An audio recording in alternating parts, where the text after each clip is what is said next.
Boa noite a todos. Que Jesus nos abençoe com sua paz. O nosso tema hoje, já estamos chegando agora para examinar os feitos de Jesus. O que ele realizou, porque nós tivemos os ensinos de Jesus, o que ele falava. Agora vamos ver coisas que ele fazia, não é? No iniciação, o curso de iniciação, que acho que todos vocês fizeram, não é mesmo? Nós temos lá uma aula sobre fenômenos ou milagres, que nós temos os mesmos conceitos que vamos expor aqui, primeiramente, para depois falarmos dos fenômenos produzidos por Jesus. Muitos prodígios e maravilhas são relatados na Bíblia, tanto no Velho como no Novo Testamento. E quando acontecia algum desses fenômenos admiráveis, o povo expressava a sua admiração. Jesus certa vez curou um paralítico lá em Cafarnaum.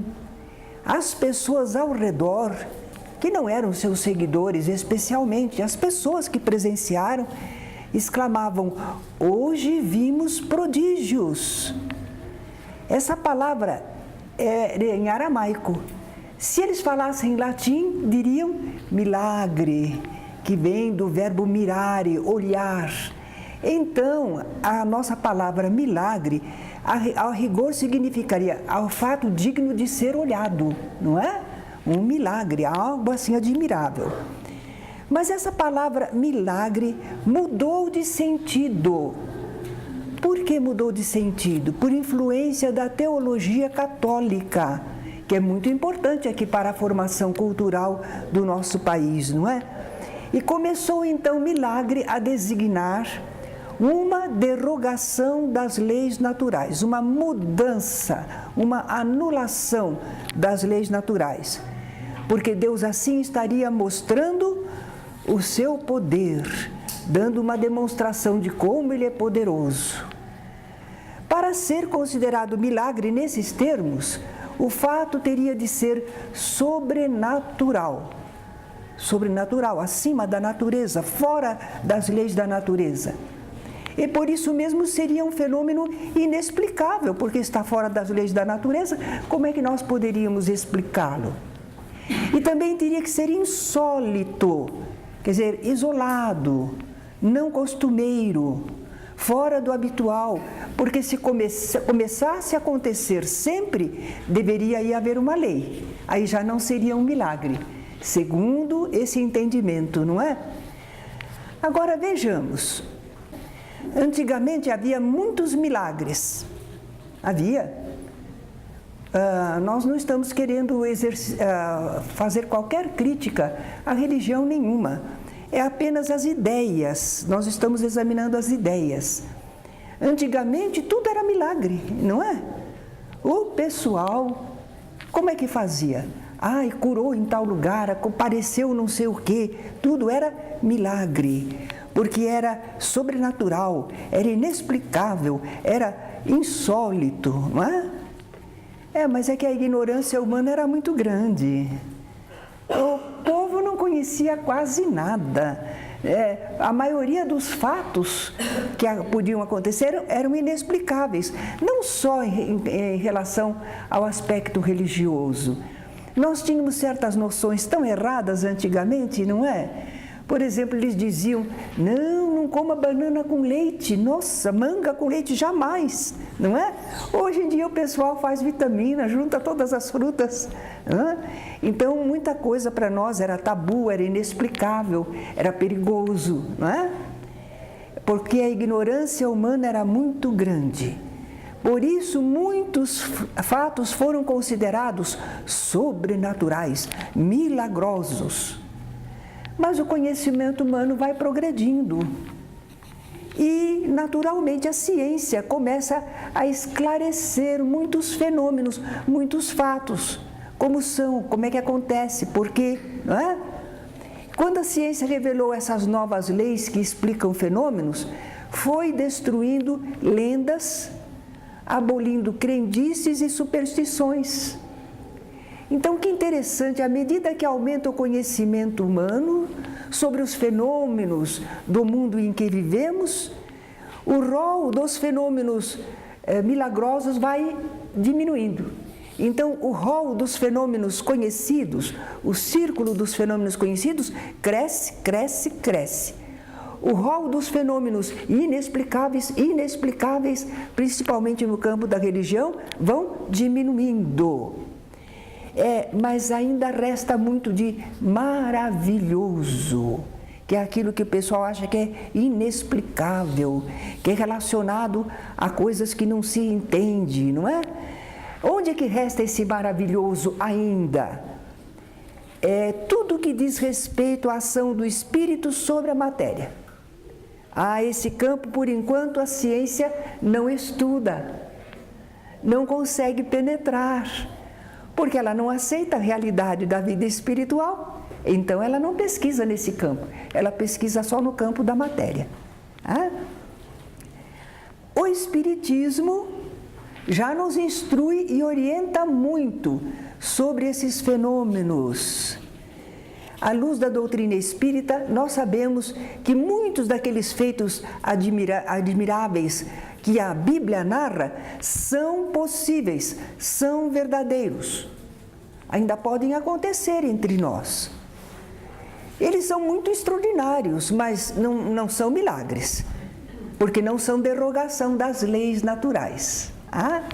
O Espiritismo, então, explica esses fenômenos como ação dos espíritos sobre os fluidos, com seu pensamento e vontade, e utilizando o seu perispírito. Eis aí a explicação de muitos fenômenos que a gente vai estudar, que Jesus fez. E nós não vamos encará-los como milagres, derogação da lei divina, porque nós sabemos como eles são feitos. Os Espíritos nos revelaram os processos, como eles agem, não é? Então, são fenômenos que obedecem a leis naturais. Essas leis naturais são as leis divinas. A vontade de Deus está expressa no universo inteiro, através dessas leis, não é? O que está dentro das leis é o que Deus quer. Essas leis são sábias, perfeitas, imutáveis. Não precisa mudar nada.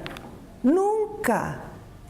Essas leis são tão perfeitas, estão tão bem estruturadas uma em relação às outras, que nada precisa ser mudado. Eu até aproveito para comentar sobre aquele filme Deus é Brasileiro. Divertido, né? Muito interessante. Mas num certo momento eles falam uma coisa extraordinária. Deus diz assim, lá no filme: eu não gosto de fazer milagres. E ele explica por quê. Se ele mexe numa coisa, ele tem que sair atrás corrigindo todas as outras. Agora que a gente está entendendo de ecologia, dos fenômenos no universo estarem todos interligados, nós começamos a compreender que Deus não faria milagres derrogando suas leis, porque ele teria que sair atrás das outras para corrigir. Está tudo interligado, não é mesmo? Mas Deus não precisa fazer isso. Quanto mais se vier a conhecer a vida universal, menos se falará em sobrenatural ou em milagres. Mas cada vez mais será confirmada a presença do elemento espiritual, os efeitos de sua ação entre nós e ao nosso redor. E aí nós veremos a grandeza de Deus, não derrogando leis, mas em tê-las feitas tão perfeitas, essa sabedoria dele, que tudo no universo funciona perfeitamente e não precisa modificar, porque dentro dessas próprias leis já existem as possibilidades para realizarmos uma porção de coisas, uma porção de fenômenos necessários, úteis, não é? Então, as leis divinas não precisam ser complementadas, corrigidas ou anuladas para que revelem a sabedoria e o poder de Deus. Pelo contrário, justamente por elas não precisarem de nenhuma alteração, é que o poder de Deus, a sabedoria de Deus fica comprovado. Uma vez feito isso, para nós entendermos que não há milagres no sentido comum do termo, à luz da doutrina espírita não há. Agora nós vamos examinar os fenômenos. Olha, não falamos milagres. Nós não usamos essa palavra. Porque se falarmos milagres, as pessoas pensarão no sentido anterior da palavra.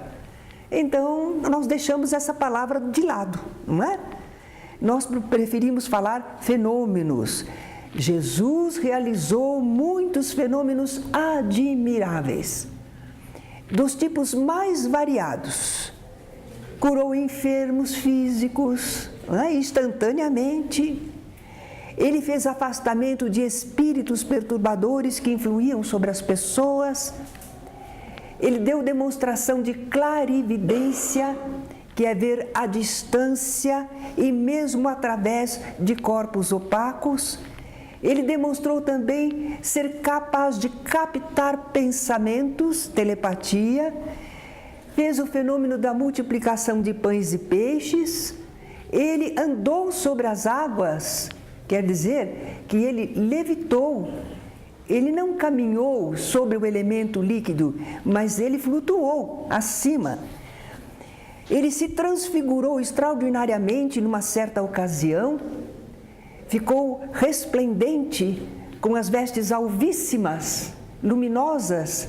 Ele também avançou no futuro, dizendo coisas que ainda iam se realizar. Enfim, uma série de fenômenos admiráveis. Jesus realizou tudo isso porque ele era um espírito altamente evoluído. Ele apresentava faculdades espirituais em elevado grau de desenvolvimento. E ele sabia usar o pensamento e a vontade de modo superior. Além disso, o seu perispírito permitia que ele tivesse mais amplo exercício das faculdades espirituais. Explicando melhor, quando nós encarnamos, nós temos o nosso corpo espiritual. E esse nosso perispírito se reveste dos fluidos da atmosfera fluídica que envolve a Terra. E nós atraímos a nós os fluidos que são mais compatíveis conosco, com o nosso estado evolutivo. Mas Jesus, com o seu espírito superiormente evoluído, ele atraiu os fluidos mais sutis da nossa atmosfera fluídica. Então, o seu perispírito possuía certas qualidades que os nossos ainda não conseguem ter, não é? Pelos fluidos mais rarefeitos, mais sutis. Nós atraímos os fluidos como podemos. E ele atraiu os mais sutis da nossa atmosfera. Isso lhe dava grande possibilidade de realizações. A explicação espírita está então demonstrando que os feitos de Jesus foram fenômenos naturais. O pessoal que acha que Jesus é Deus ficam indignados conosco. Pensam que nós somos hereges, que nós estamos diminuindo Jesus. Não estamos diminuindo a figura do Mestre. Não estamos desmerecendo sua capacidade de ação. Ao contrário, nós estamos confirmando e exaltando a qualidade dos fenômenos que ele produziu. Só que nós estamos entendendo por que e como ele produziu. Não é? Não tudo, mas em grande parte.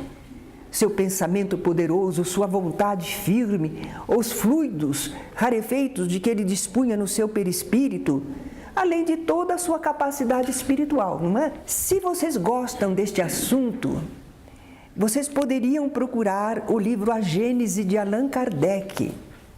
Nos capítulos 13 e 14 de A Gênese, Allan Kardec examinou de modo geral esses fenômenos chamados milagres. E depois ele faz um estudo dos milagres que são narrados no Evangelho, já no capítulo 15. Então veja, os capítulos 13, 14 e 15 do livro A Gênese.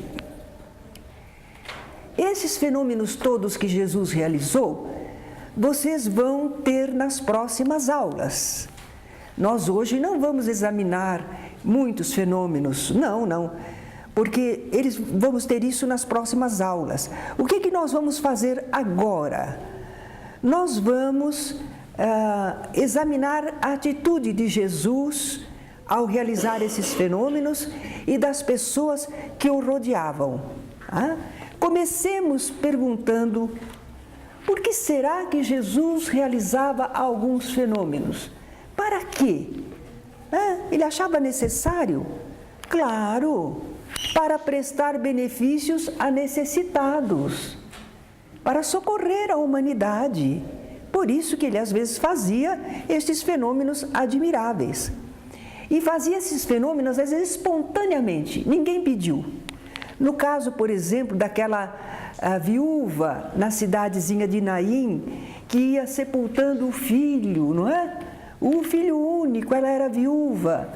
E Jesus se compadeceu, espontaneamente aproximou-se do féretro e deu a ordem ao rapaz para que despertasse. Ele não estava morto, estava num estado especial, letárgico, não é? Então foi espontânea a ação de Jesus para esse fenômeno admirável. Em outra oportunidade, ele estava saindo de Jericó e um cego gritava e clamava, pedindo a ele: filho de Davi, tem misericórdia de mim. Aí Jesus procurou atendê-lo, mandou chamá-lo, não é? Que ele pudesse se aproximar. Então, espontaneamente ou a pedido, ele realizava alguns desses fenômenos. Ele também produzia fenômenos como recurso natural. Fazia parte da vida, ele ia precisar de alguma coisa, ele tinha recursos, ele usava, não é? Para a sua tarefa.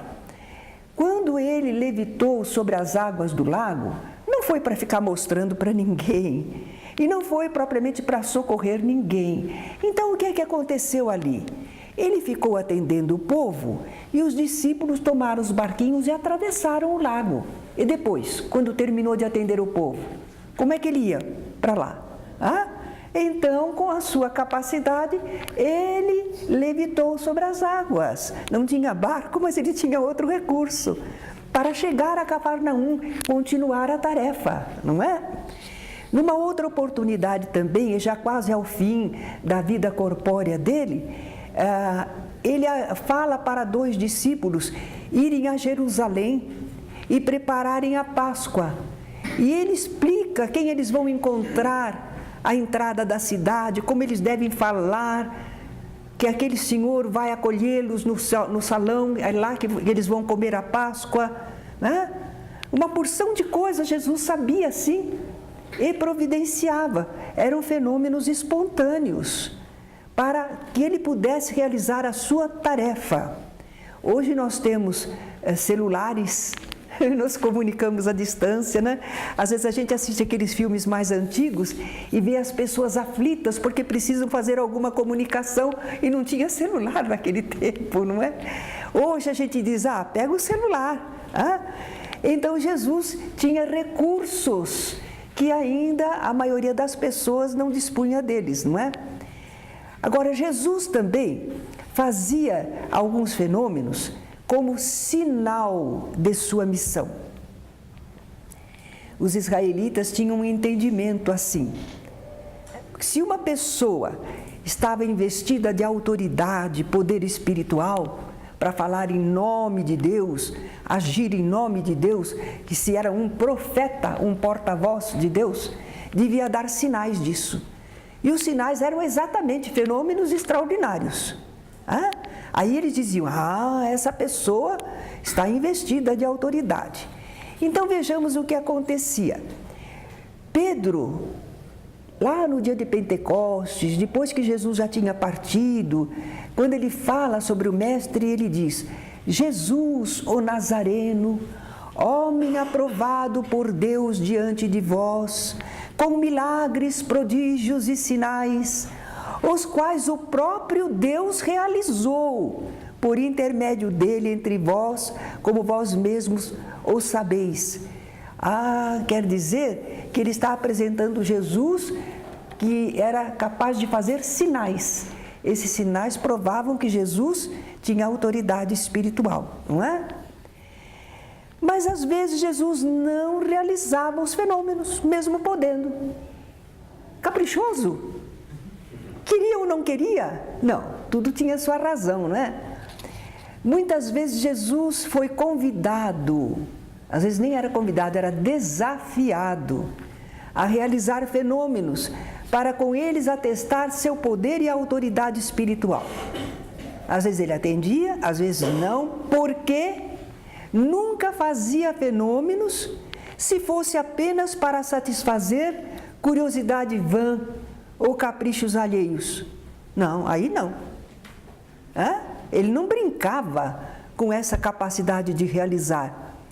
Eu sempre me lembro de quando a gente, criança, descobre que alguma coisa funciona, por exemplo, o comutador de luz, a gente fica perto, de um lado e de outro, brincando com aquilo, observando, não é? Nós não temos muita responsabilidade, mas para lidar com os elementos da vida universal, é preciso saber o que você faz, por que você faz, para quem você faz, não é? Então Jesus não queria atender curiosidade vã ou caprichos alheios. Olha que orientação para os médiuns, não é? O médium pode prestar-se a ser intermediário de espíritos, uma série de coisas, mas ele não faz se não for com um propósito útil. Só porque as pessoas querem ver como funciona? Não, não é mesmo? Jesus também não realizava fenômenos se as condições fossem desfavoráveis. Como as condições poderiam ser desfavoráveis? Por exemplo, faltava merecimento nas pessoas. Então, ele não disse que era para a gente não jogar pérolas aos porcos? Conforme a hora era perder, não é?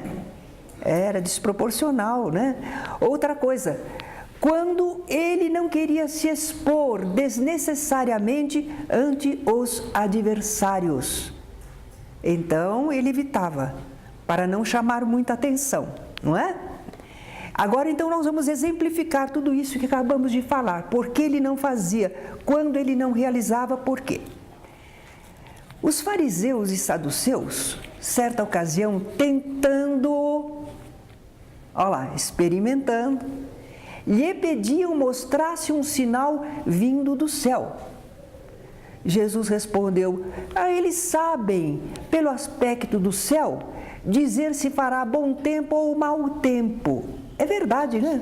Muita gente sabe, olhando assim a lua, o céu, sabe dizer se o tempo vai melhorar, se vai piorar, sabe. Como não podem discernir sobre os sinais dos tempos?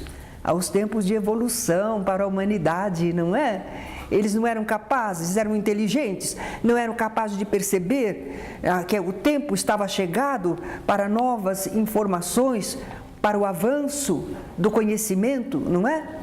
E arrancou do íntimo do seu espírito um gemido.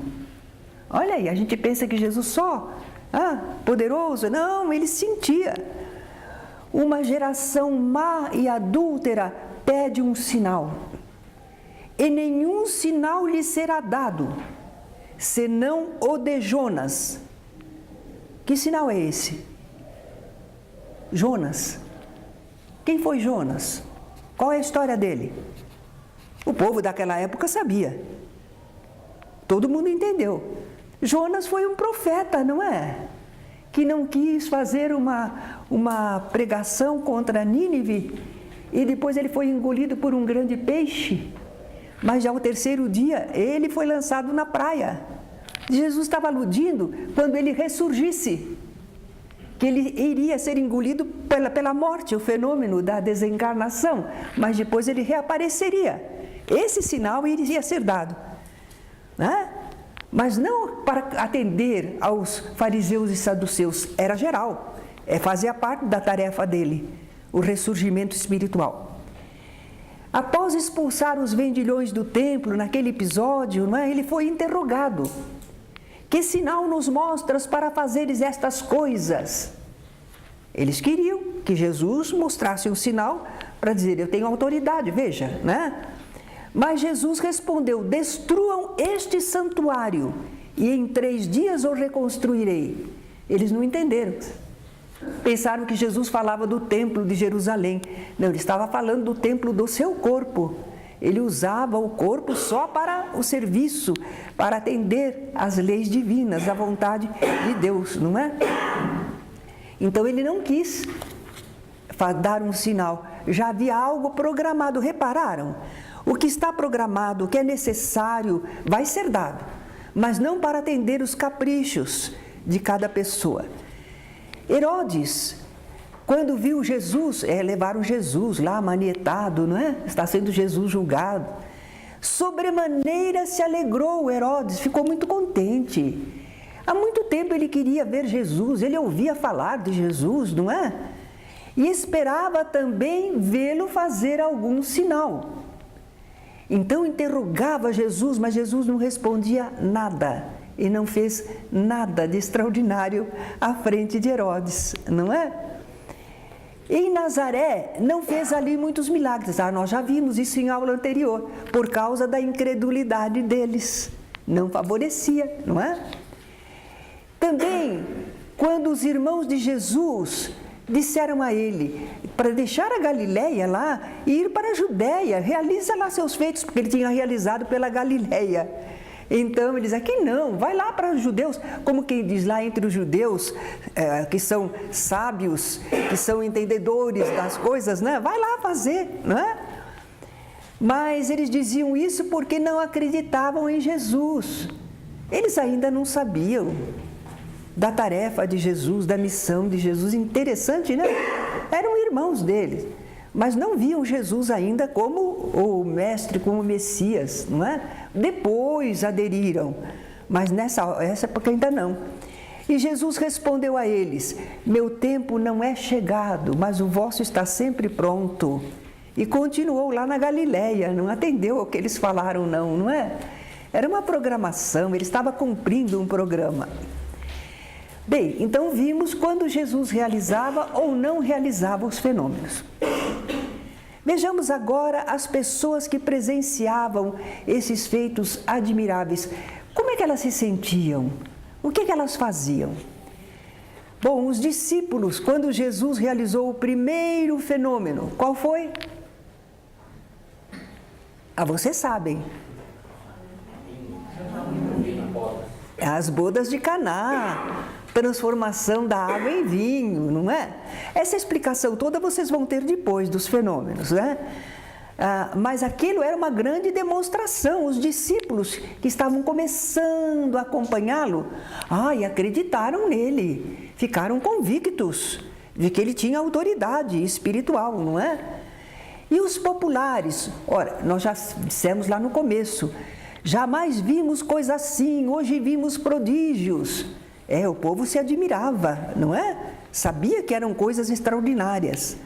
E até perguntavam assim, quando vier o Cristo? Porque eles ainda não sabiam que Jesus era o Cristo. Ele estava produzindo aqueles fenômenos. Quando vier o Cristo, fará porventura maiores sinais do que este homem tem feito? Quer dizer, eu acho que ele é o Messias, hein?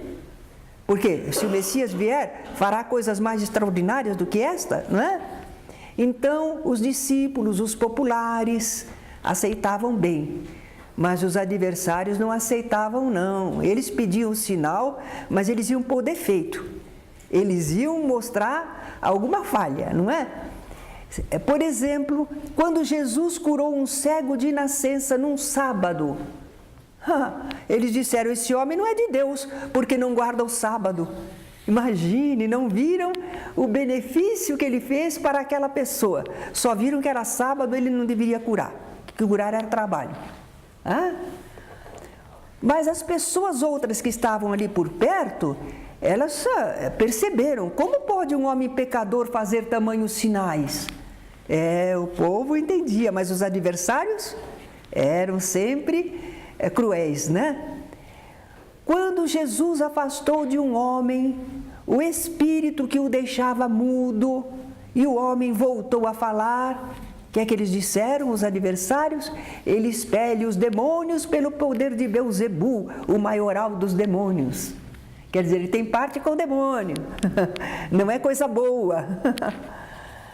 Jesus então respondeu, se Satanás expele Satanás, está dividido contra si mesmo, o seu reino não subsistirá. Jesus argumentou bem, não é? Ele vai falar, não é? Mas se eu faço isto por permissão divina, então é chegado o tempo, a vós, não é? Ou se a árvore é boa ou má, vocês vão saber pelos frutos. Então, se o fruto é bom, como é que vocês falam que a árvore é má, não é? Houve alguns que, apesar de tanta coisa que Jesus realizou admirável junto ao povo, eles não acreditaram em Jesus. E João, o evangelista, diz no seu evangelho o porquê. Diz que eles tinham endurecido seus corações. Está de má vontade, não está disposto a aceitar, já fechou o coração, não é? Ou tinham medo de serem expulsos da sinagoga, porque se apoiassem Jesus, muitas vezes eles eram mesmo impedidos de ir a se apresentar na sinagoga. E todos eles queriam partilhar do povo. E justamente para ser do povo de Israel, tinha que frequentar a sinagoga, eram participantes. Então, de medo de serem expulsos da sinagoga, eles não acreditavam em Jesus. Não, eles, mesmo diante dos fenômenos. E João Evangelista, então, faz um comentário. Amaram mais a glória dos homens do que a glória de Deus. Essas pessoas amaram mais a glória dos homens, serem bem-quistos, estarem bem na humanidade. Estamos estudando os fenômenos, os feitos admiráveis que Jesus realizou. Fenômenos espirituais são uma coisa assim realmente que impacta, que mexe com as pessoas e podem ajudar na elaboração da fé, porque a fé é um conhecimento espiritual. E se esses fenômenos são feitos, nós podemos observar o que é que acontece, o que é possível fazer. Nós vemos a influência dos espíritos, por exemplo, ou o magnetismo que produz cura. Então, quando nós observamos fenômenos espirituais, nós podemos assimilar conhecimento das coisas da vida espiritual. Quer dizer, podemos elaborar a nossa fé. Mas se os fenômenos não forem entendidos em suas causas e finalidades, o que causou e por quê, para quê, o que acontece com o fenômeno? Ele fica reduzido a efeitos meramente exteriores e passageiros. Parece até como aqueles prestidigitadores, não é? Aqueles ilusionistas. Ai, que admirável! Ai, que admirável! Mas não influiu nada na nossa vida. Não resolveu nada das nossas situações. Não é? Não trouxe contribuição espiritual nenhuma. É um fenômeno, é um fato. É uma coisa que a pessoa sabe fazer, não é? Por exemplo, essas curas físicas, às vezes surgem médiuns curadores. E muitas pessoas vão lá, formam filas, multidões. Muitos são curados. Mas será que aquelas pessoas se renovaram moralmente? Será que aquela pessoa que foi curada modificou a sua vida? Será que aqueles que observaram, presenciaram, saíram dali entendendo mais quem somos, de onde viemos, porque estamos aqui, para onde iremos depois? Que nada, né? A maioria volta para a sua vida comum, não mudou em nada, só para contar para os outros. Em tal lugar eu vi que fizeram isso assim, assim. Eles se admiram, acham importante, acham interessante, curiosidade apenas. Mas não influi na vida das pessoas. Se o fenômeno não chega a influir, a gente elaborar a fé, entender o porquê e para quê, é apenas um fato exterior, é um acontecimento, né? Mais importante do que presenciar fenômenos é saber entender a vida espiritual. Veja bem, mais importante do que presenciar fenômenos é saber entender a vida espiritual. Tomé, ele viu Jesus ressurgido, não é? E quando ele viu Jesus ressurgido, só aí ele acreditou. Não acreditou nos companheiros, não acreditou no próprio Jesus que tinha anunciado que iria ressurgir, não acreditou em nada. Mas quando ele viu o fenômeno, está aqui mesmo ressurgido, aí ele acreditou. Aí Jesus disse: porque me viste, creste, bem-aventurados os que não viram e creram. Não, não é para crer cegamente, é para saber entender. Porque, veja, os companheiros com que eles conviviam, gente correta, gente de vida espiritual, disseram para ele que o mestre tinha ressurgido, que eles conversaram com o mestre ressurgido. Ele não acreditou. Jesus tinha avisado: no terceiro dia eu ressurgirei. Na hora eles não tinham entendido, mas depois era para entender. Ele também não acreditou. Quer dizer, aí tapou a mente demais, não é? Então, nesse caso, o fenômeno também não adiantou grande coisa, não é? Só quando ele viu, e não era capaz de entender antes? Nós precisamos do fenômeno, sem ele não teremos condição de crer. E todas as vidas que a gente já viveu, agora à luz do Espiritismo, a gente sabe, não é? Nós já vivemos muitas vidas e trazemos conosco conhecimentos. Nós sabemos de muita coisa, inclusive que não morremos, porque nós já estivemos do lado de lá, voltamos. Está bem que a gente está encarnado, mas não dá para esquecer tudo. Então a gente guarda consigo aquela ideia da espiritualidade. Pode ser que a gente não esteja lembrado todo o detalhamento, os pormenores, mas em verdade a gente tem aquela consciência de espiritualidade, de Deus. A gente sente. Agora, imagine se depois de tantas vidas que a gente teve lá atrás, a gente não é capaz de raciocinar. A gente raciocina, compara as coisas, e naturalmente a gente aceita. Só que às vezes a gente diz assim: bom, nós sabemos que existem também fraudadores, enganadores. É esse o que a gente comenta aqui. Há pessoas que querem se fazer passar por porta-vozes divinos. Então eles apresentam fenômenos anímicos da própria alma ou mediúnicos. Quando não há fenômenos, eles imitam, eles forjam fraudulentamente. Eles têm o propósito de nos induzir ao erro para explorar, dominar as pessoas. E a gente sabe que existe isso no mundo, não é? E talvez a gente esteja apenas cauteloso de saber a fonte, se o fenômeno é verdadeiro ou não. Tantos livros mediúnicos têm surgido ultimamente. Será que tudo é mediúnico mesmo? Que espíritos são esses que estão escrevendo, não é? Porque é uma enxurrada de livros. Nunca se viu escrever tanto assim, né? E é tudo mediúnico, né? Então a gente tem que analisar. Sim, nós temos o direito de analisar, mas não de ser aquela criatura que não crê, previamente já não crê. Só se eu mesmo vir e se eu mesmo tocar, como disse Tomé. Ou se uma pessoa que eu entendo que é equilibrada, que é uma pessoa sincera, que é uma pessoa devotada ao ideal, e se ela vem e me conta: eu estive em tal lugar e presenciei isto assim, assim, fiquei até perguntando como seria, e porque eu não vou acreditar na pessoa? Vou. Agora, se a pessoa for fantasiosa, se for cheia de ilusões, eu vou dar o desconto, né? Digo: essa pessoa é muito entusiasmada. Tudo bem, mas eu vou crer nas pessoas que merecem crédito, mesmo que eu não tenha visto. Eu vou saber que ela também pode presenciar fenômenos espirituais. Jesus nos alerta contra os falsos profetas. Ele avisa que eles surgiriam operando grandes sinais, prodígios, para enganar, se possível fora, aos próprios eleitos. Aos eleitos, a gente já viu que eleito não é assim que Deus elege uma pessoa.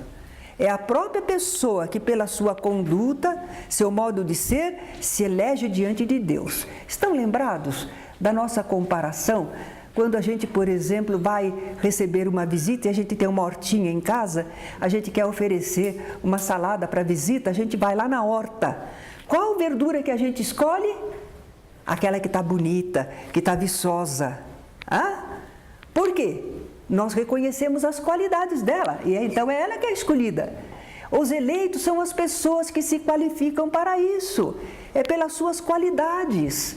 não é? Não é que Deus caprichosamente gosta de um, elege aquele ou aquela. Não, Deus não tem preferência. Mas as pessoas se elegem por suas qualidades, por suas atitudes, não é? Então Jesus disse que aos eleitos não vão enganar os falsos profetas, porque os falsos profetas, eles querem entusiasmar as pessoas. E os eleitos querem saber, é verdadeiro? É verdade ou não é? Por quê? Está ajudando de alguma maneira? Não é? Eles vão analisar, eles vão colocar o pensamento em Deus e observar aquilo. A pessoa está fazendo fenômeno, mas ela ajudou a humanidade? Ela socorreu pessoas? Porque pelos frutos os conhecereis. Se forem de Deus, estão fazendo coisas boas para os seus semelhantes, ou estão só produzindo fenômenos? Então Jesus ensina a reconhecer os falsos profetas. Pelos frutos os conhecereis, pelas obras, não é? Se são boas ou não, não pelo que eles produzem de fenômenos. Bem, vendo os feitos admiráveis de Jesus, o povo israelita dava graças a Deus que concedera tal poder aos homens. Interessante, eles não insultavam as pessoas. Eles diziam, Jesus, que maravilhoso tu és. Não, louvado seja Deus. Eles estavam certos. Diante dessas maravilhas, nós temos que agradecer a Deus, porque Deus é que cria os seres com tais faculdades. Deus é que cria os recursos da vida universal, os fluidos, né? Os seres agem sobre os fluidos, produzem fenômenos, mas quem é que deu a condição, criou os seres, deu a condição para eles e as substâncias ao redor? Foi Deus. É como a humanidade agora está descobrindo que pode lidar com os genes. E não sabem que são só co-criadores sobre a obra divina. Eles não são criadores, eles mesmos. Eles estão trabalhando com a obra divina. Então, louvado seja Deus. Olha como é a estrutura do ser humano. Olha o que se pode fazer, não é? E quando os homens... louvado seja Deus que a humanidade já está chegando no entendimento para trabalhar com isso, não é? Então, os israelitas nos dão um ensinamento de como encarar os fenômenos maravilhosos, os sinais, não é? Então, vamos aprender a também dar graças a Deus quando alguém, às vezes nós mesmos, quem sabe, algum de nós vai ter mediunidade de efeitos físicos, não é? E de repente vai através dele, vão ser produzidos fenômenos.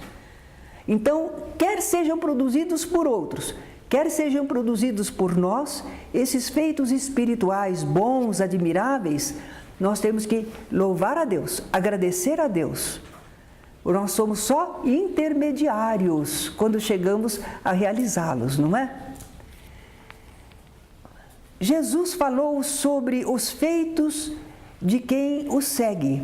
Aquele que crê em mim fará também as obras que eu faço e outras maiores fará, porque eu vou para junto do Pai. Quem segue Jesus aprende com Ele a agir espiritualmente, poderá produzir fenômenos semelhantes. E Jesus disse que vai fazer coisas maiores ainda. Porque Jesus ficou só de tarefa 3 anos só entre nós. Realizou uns tantos fenômenos, uma amostragem do que é possível. Mas a humanidade, nós continuaremos reencarnando aqui. E é provável que para o futuro a gente esteja muito mais evoluído e saiba lidar com as substâncias da natureza, sobre as pessoas e produzir muita coisa, quem sabe, não é? E tudo quanto pedirdes em meu nome, isso farei, a fim de que o Pai seja glorificado no Filho. Quer dizer que Jesus prometeu que, estando no plano espiritual, de lá Ele iria dar assistência àqueles que trabalhassem em seu nome, para que eles pudessem realizar os serviços, os socorros à humanidade, não é? Nós temos em Marcos, no capítulo 16, estas palavras: estes sinais hão de acompanhar aqueles que creem. Em meu nome expelirão demônios? Falarão novas línguas? Porque falarão novas línguas é a xenoglossia, é um fenômeno mediúnico. Afastarão os espíritos perturbadores, a gente já sabe como é. Agora, pegarão em serpentes. Opa! Vai pegar em serpente? Ela vai picar, né? Venenosa. A pessoa... E se alguma coisa mortífera beber e não lhes fará mal? Que é isso? Bebe veneno e não faz mal? Se impuserem as mãos sobre os enfermos, eles ficarão curados. Ah, isso sim, pode acontecer. Mas essas duas coisas, pegarão em serpentes e beber coisa mortífera, sabe? Nós estamos verificando que essa história aí talvez possa ser entendida simbolicamente. Simbolicamente. Mas ao pé da letra não dá para aceitar, não. E sabem o que acontece? Os missionários capuchinhos, foi para você que eu dei esse livro dos missionários capuchinhos? Ah, eu não sei para quem eu dei. Eu ganhei lá no Rio de Janeiro. É uma tradução da Bíblia feita por missionários capuchinhos. E lá eles dizem que o Evangelho de Marcos terminava no versículo 8 desse capítulo 16. Aqui está 17 e 18. Ah, não tinha, terminava no versículo 8.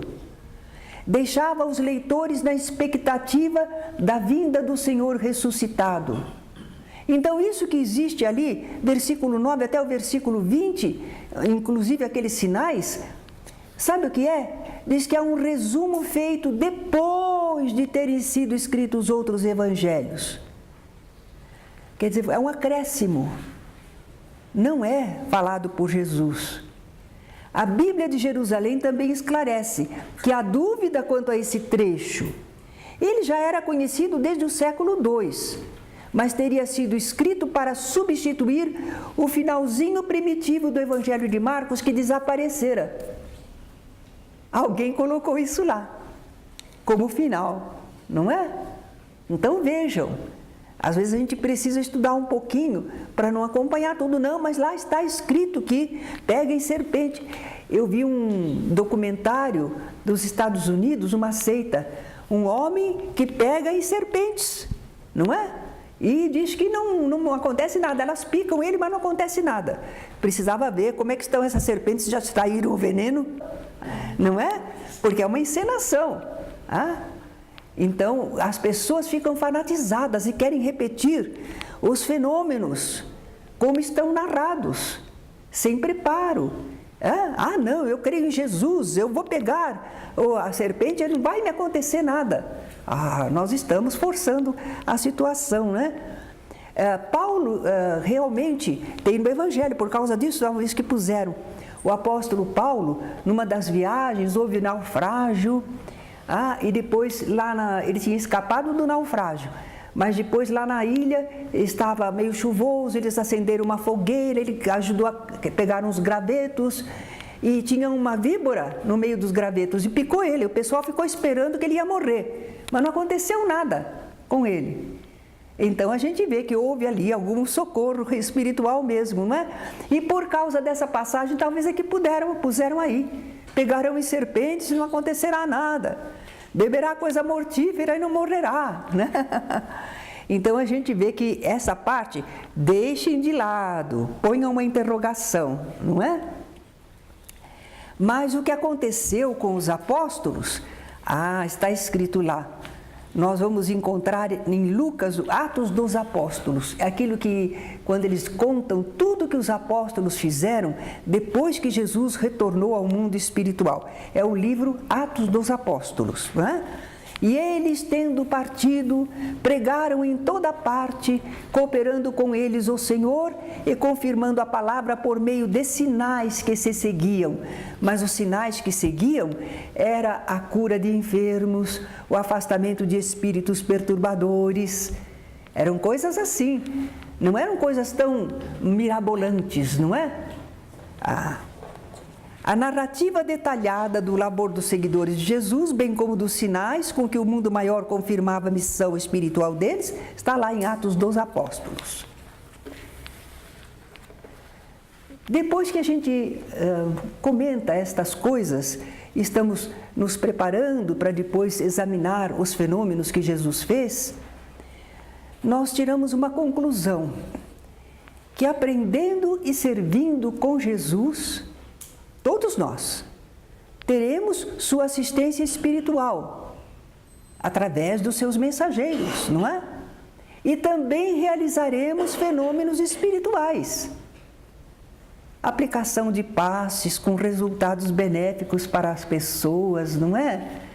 Com a palavra chegarmos a convencer criaturas, evitar problemas, ou sendo intermediários de espíritos para serem esclarecidos ou para transmitirem ensinamentos, não é? Nós também realizaremos fenômenos espirituais. Não naquele mesmo grau que Jesus realizava, não estamos pretendendo isso. Mas muita coisa nós podemos fazer espiritualmente, não é? Com a nossa evolução, chegaremos talvez a realizar mais e melhor, produzindo muitos frutos. Assim é que a gente glorifica a Deus, o nosso Criador. Porque Ele nos criou para isso, para sermos úteis.